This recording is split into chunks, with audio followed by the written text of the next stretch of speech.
अस्सलामुअलैकुम students, welcome back to my channel. उम्मीद है कि आप सब खैरियत से हैं। जैसा कि आप सब जानते हैं कि हम 10th class physics chapter number 3 के न्यूमेरिकल कर रहे थे, जो कि बुक के लिहाज से चैप्टर नंबर 12 है। प्रीवियस लेक्चर में हम न्यूमेरिकल नंबर 4 तक कर चुके हैं। आज हमने न्यूमेरिकल नंबर 5 से स्टार्ट करना है। न्यूमेरिकल नंबर 5 है, एक कन्वेक्स मिरर की फोकल लेंथ 13.5 सेंटीमीटर है। इसके सामने रखे हुए मुजस्मे की इमेज मिरर के पीछे 11.5 सेंटीमीटर पर दिखाई देती है। मुजस्मे का मिरर से फासला मालूम करें। इसकी स्टेटमेंट को समझ लेते हैं। हमारे पास एक कन्वेक्स मिरर है। मिरर की टाइप हमारे पास कन्वेक्स है। ये बात आप जहन में रख लें स्टूडेंट्स। मिरर हमारे पास कन्वेक्स है, उसकी हमें फोकल लेंथ गिवन है। उसकी फोकल लेंथ है हमारे पास 13.5। हमारे पास एक मिरर है जो कि कन्वेक्स है।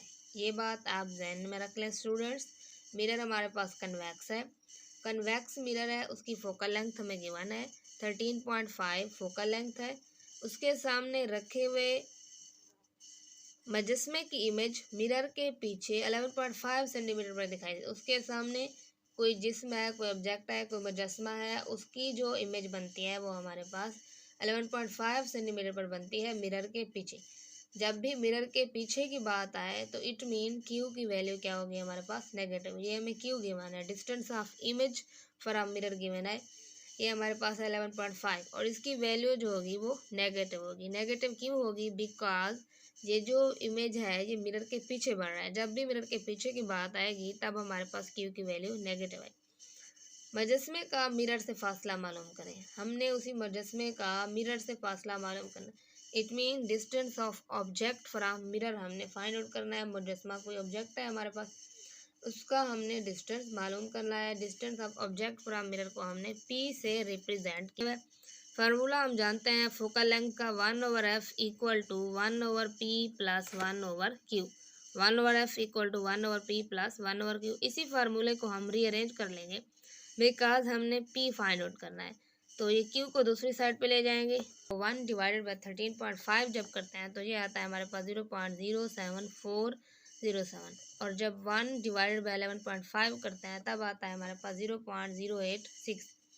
ये है हमारे पास रेसिप्रोकल ऑफ 1/p, यानी कि रेसिप्रोकल ऑफ p आ रहा है हमारे पास। जबकि हमें क्या चाहिए? p चाहिए। तब हम क्या कर लेंगे, इस p को दूसरी साइड पे लेके जाएंगे और ये जो है 0.16007 जी इसकी जगह पे आएगा। तो ये बन जाएगा p इक्वल टू 1/0.16007। जब 1/0.16007 करते हैं तो ये आता है हमारे पास 6.247 centimetre.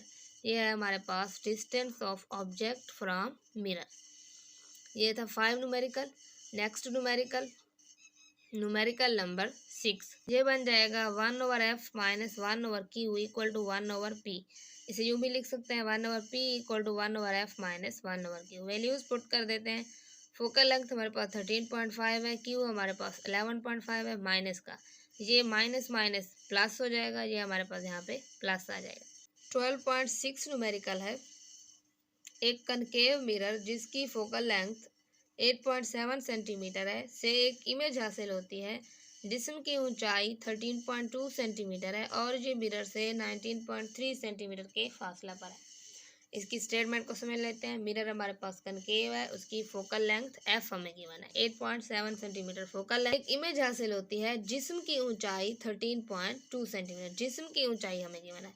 Height of object given है 13.2 सेंटीमीटर और ये मिरर से 19.3 सेंटीमीटर के फासले पर है। वही जो जिस्म है यानी जिसकी ऊंचाई गिवन है वो मिरर से 19.3 सेंटीमीटर के फासले पर है। इट मीन हमें distance of object from mirror given है, जिसे हम p से रिप्रेजेंट करते हैं, वो है हमारे पास 19.3 सेंटीमीटर। फर्स्ट है ए पार्ट है, इमेज की पोजीशन और ऊंचाई मालूम करें। ए पार्ट में हमने इमेज की पोजीशन मालूम करनी है और ऊंचाई मालूम करनी है। बी पार्ट है, अगर जिस्म मिरर से दुगना फासले पर वाक़ई हो तो इमेज की ऊंचाई मालूम करें। गिवन डेटा लिख लेते हैं। फोकल लेंथ f गिवन है हमें 8.7 सेंटीमीटर। ऑब्जेक्ट की हाइट गिवन है 13.2 है। Distance of object from mirror given है। हमने फाइंड आउट करना है ए पार्ट में distance of image from mirror and height of image. सबसे पहले हम distance of image from mirror find out कर लेते हैं, जिसे हम क्यू से रिप्रेजेंट करते हैं। फार्मूला हम ऑलरेडी जानते हैं, फोकल लेंथ का 1/f equal to 1/p plus 1/q। इसको रीअरेंज कर लेंगे, यहाँ पे हमने क्यू फाइंड आउट करना है, तो ये बनेगा 1/f minus 1/p equal to 1/q। इसे यूँ भी लिख सकते हैं, 1/q को इस साइड पे लिख दें, इसको इधर लिख दें। 1/q equal to 1/f minus 1/p। अब वैल्यूज पुट कर देते हैं। 1/q इक्वल टू, ये हमारे पास जो फोकल लेंथ f थी वो 8.7 थी, और p जो था वो हमारे पास distance of object from mirror 19.3 था। जब हमने 1 को डिवाइड किया 8.7 के ऊपर, तो ये आया हमारे पास 0.1149। जब 1 को डिवाइड करते हैं 19.3 के ऊपर, तो ये आता है 0.0518। अब इन दोनों को सब्ट्रैक्ट कर ले। 1/q equal to 0.0631। जब हमने इनको आपस में सब्ट्रैक्ट किया तो ये आया हमारे पास 0.0631। अब ये हमारे पास रेसिप्रोकल ऑफ q आ रहा है, जबकि हमें क्या चाहिए, q चाहिए। तो हम इस q को दूसरी साइड पे लेके जाएंगे, और ये जो 0.0631 है ये इसकी जगह पे आ जाए, तो ये 1 के बटे में आ जाएगा, और ये इसकी जगह पे चला गया, तो ये बन गया q इक्वल टू 1/0.0631। अब जब हमने 1 के ऊपर डिवाइड किया इसे, तो ये आया हमारे पास 15.84 सेंटीमीटर। क्यू इक्वल टू, ये हमारे पास था distance of image from mirror. अब एक पार्ट में हमने दो चीज़ें फाइंड आउट करनी थी, एक तो इमेज के डिस्टेंस फाइंड आउट करना था, distance of image from mirror, और दूसरा उसकी हाइट। अब हम उसकी हाइट फाइंड आउट कर लेते हैं, हाइट ऑफ इमेज, जिसे हम आई से रिप्रेजेंट करते हैं। अब किसी भी इमेज की हाइट मालूम करनी है, तो इसका मतलब क्या हुआ, इसका मतलब ये हुआ कि कोई भी जो ऑब्जेक्ट था उसे हम मैग्नीफाई करके देख रहे हैं, मैग्नीफाई करके दिखा रहे हैं, तो इट मीन मैग्नीफिकेशन की टर्म यहाँ पे यूज़ होगी। मैग्नीफिकेशन की टर्म, उसका जो फार्मूला है वो होते हैं हमारे पास, magnification equal to I/O, height of image divided by height of object, या it is equal to distance of image divided by distance of object, Q/P। अब यहाँ पे हमने इमेज की हाइट फाइंड आउट करनी है, इट मीन हमने I find out करना है, तो हम आई को सेपरेट कर लेंगे। ये आएगा हमारे पास आई इक्वल टू, क्यू और पी अपनी जगह पे रहेगा, ये जो ओ है ये इसके बटे में डिवाइड हो रहा है, ये दूसरी साइड पे जाके मल्टीप्लाई हो जाएगा जब हम इसने आई को सेपरेट करेंगे, तो ये बनेगा क्यू और P multiply by O. Formula बन गया हमारे पास। अब हम वैल्यूज पुट कर देते हैं। क्यू है हमारे पास distance of object from mirror, sorry distance of image from mirror, जो है हमारे पास अभी हमने फाइंड आउट किया है 15.84 है। पी हमें गिवन था distance of object from mirror 19.3 था। ओ है हमारे पास हाइट ऑफ ऑब्जेक्ट, ये भी गिवन थी 13.2। अब हमने इनको आपस में डिवाइड कर देना है और मल्टीप्लाई करना है 13.2 से, तो ये आता है हमारे पास 10.83 centimetre, which is equal to height of image. Height of image हमारे पास आई 10.83 सेंटीमीटर। अब इसी न्यूमेरिकल का बी पार्ट है। बी पार्ट में हमने फाइंड आउट करना है, अगर जिस्म मिरर से दुगना फासले पर वाक़ हो तो इमेज की ऊंचाई मालूम करें।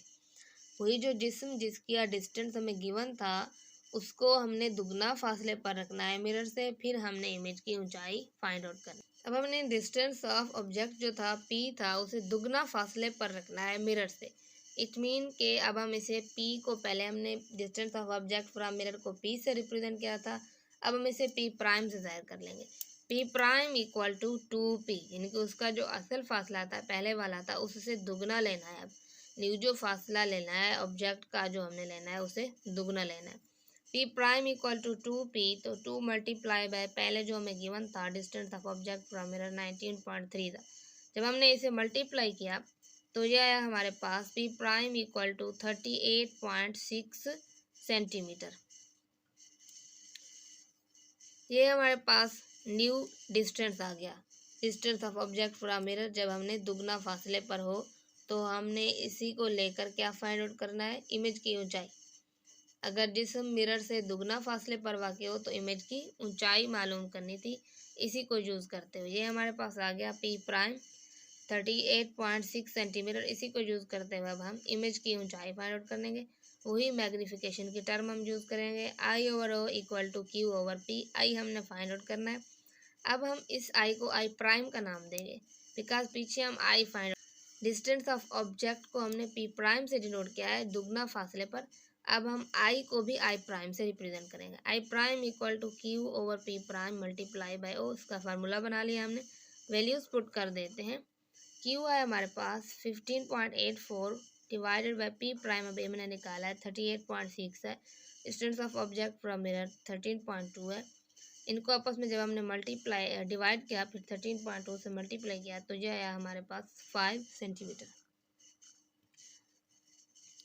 Distance height of image from mirror, यही हमने फाइंड आउट करनी थी। ये जो बुक में लिखी हुई है ये है हमारे पास 3.84 सेंटीमीटर। ये वैल्यू जो है ना ये ठीक नहीं है। 3.84 ये बुक में आंसर रॉन्ग है, ठीक नहीं है। आपने इसकी स्टेटमेंट को लेकर चलना है, जो डाटा गिवन है फार्मूले को फॉलो करना है।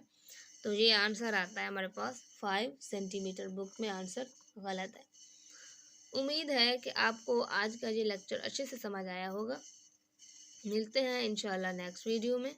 Please like, share, comment and subscribe my channel.